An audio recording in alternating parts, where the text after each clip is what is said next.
ज्येष्ठ मास गणेश चतुर्थी व्रत कथा। दयादेव नामक ब्राह्मण की कथा। पार्वती जी ने पूछा कि हे पुत्र, ज्येष्ठ मास की चतुर्थी का किस प्रकार पूजन करना चाहिए? इस महीने के गणेश जी का क्या नाम है? भोजन के रूप में कौन कौन सा पदार्थ ग्रहण करना चाहिए? इसकी विधि आप संक्षेप में वर्णन कीजिए। गणेश जी ने कहा, हे माता, ज्येष्ठ कृष्ण चतुर्थी सौभाग्य एवं पति प्रदायिनी है। इस दिन आखू यानी मूषक रथा नामक गणेश जी की पूजा भक्ति पूर्वक करनी चाहिए। इस दिन घी निर्मित भोज्य पदार्थ अर्थात हलवा, लड्डू, पूरी आदि बनाकर गणेश जी को अर्पित करें। ब्राह्मण भोजन के पश्चात स्वयं भोजन करे। हे पार्वती माता, इससे संबंधित मैं पूर्वकालीन इतिहास का वर्णन कर रहा हूँ। गणेश पूजन और व्रत की विधि जो पुराण में वर्णित है उसे सुनिए। सतयुग में 100 यज्ञ करने वाले एक पृथु नामक राजा हुए। उनके राज्य अंतर्गत दयादेव नाम एक ब्राह्मण रहते थे। वेदों में निष्णात उनके 4 पुत्र थे। पिता ने अपने पुत्रों का विवाह गृहसूत्र के वैदिक विधान से कर दिया। उन 4 बहुओं में बड़ी बहू अपनी सास से कहने लगी, हे सासू जी, मैं अपने बचपन से ही संकट नाशक गणेश चतुर्थी का व्रत करती आई हूँ। मैंने पितृगृह में भी इस शुभदायक व्रत को किया है। अतः हे कल्याणी, आप मुझे यहाँ व्रत अनुष्ठान करने की अनुमति प्रदान करें। पुत्र वधू की बात सुनकर उसके ससुर ने कहा, हे बहू, तुम सही बहुओं में श्रेष्ठ और बड़ी हो। तुम्हें किसी प्रकार का कष्ट नहीं है और न तुम भिक्षुणी हो। ऐसी स्थिति में तुम किस लिए व्रत करना चाहती हो? हे सौभाग्यवती, अभी तुम्हारा समय उपभोग करने का है। ये गणेश जी कौन है? फिर तुम्हें करना ही क्या है?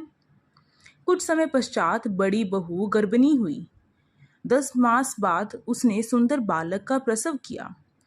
उसकी सास बराबर बहू को व्रत करने का निषेध करने लगी और व्रत छोड़ने के लिए बहू को बाध्य करने लगी। व्रत भंग होने के फलस्वरूप गणेश जी कुछ दिनों में कुपित हो गए और उसके पुत्र के विवाह काल में वर वधू के सुमंगली के समय उसके पुत्र का अपहरण कर लिया। इस अनहोनी घटना से मंडप में खलबली मच गई। सब लोग व्याकुल होकर कहने लगे, लड़का कहाँ है? किसने अपहरण कर लिया? बारातियों द्वारा ऐसा समाचार पाकर उसकी माता अपने ससुर दयादेव से रो रो कर कहने लगी, हे ससुर जी, आपने मेरे गणेश चतुर्थी व्रत को छुड़वा दिया है, जिसके परिणाम स्वरूप ही मेरा पुत्र गायब हो गया है। अपनी पुत्र वधू के मुख से ऐसी बात सुनकर ब्राह्मण दयादेव बहुत दुखी हुए। साथ ही पुत्र वधू भी दुखित हुई। पति के लिए दुखित पुत्र वधू प्रति मास संकटनाशक गणेश चतुर्थी का व्रत करने लगी। एक समय की बात है कि एक वेदज्ञ और दुर्बल ब्राह्मण भिक्षाटन के लिए इस मधुर भाषिनी के घर आया। ब्राह्मण ने कहा, हे बेटी, मुझे भिक्षा स्वरूप इतना भोजन दो कि मेरी शुभा शांत हो जाए। उस ब्राह्मण द्वारा सुनकर उस धर्मपरायण कन्या ने उस ब्राह्मण का विधिवत पूजन किया। भक्तिपूर्वक भोजन कराने के बाद उसने ब्राह्मण को वस्त्र आदि दिए। कन्या की सेवा से संतुष्ट होकर ब्राह्मण कहने लगा, हे कल्याणी, हम तुम पर प्रसन्न हैं। तुम अपनी इच्छा के अनुकूल मुझसे वरदान प्राप्त कर लो। मैं ब्राह्मण वेशधारी गणेश हूँ और तुम्हारी प्रीति के कारण आया हूँ।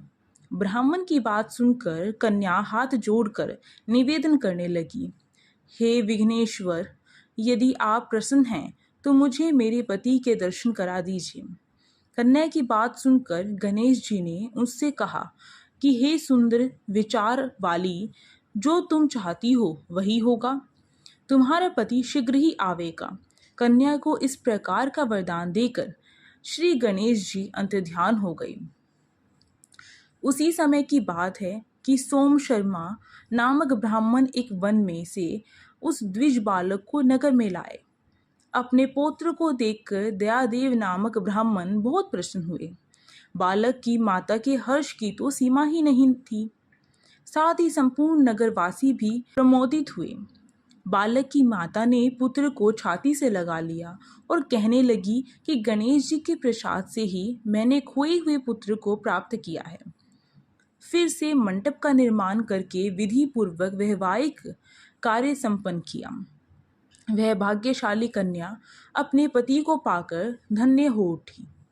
ज्येष्ठ मास के कृष्ण पक्ष की चतुर्थी मनुष्य के मनोरथ को पूर्ण करती है।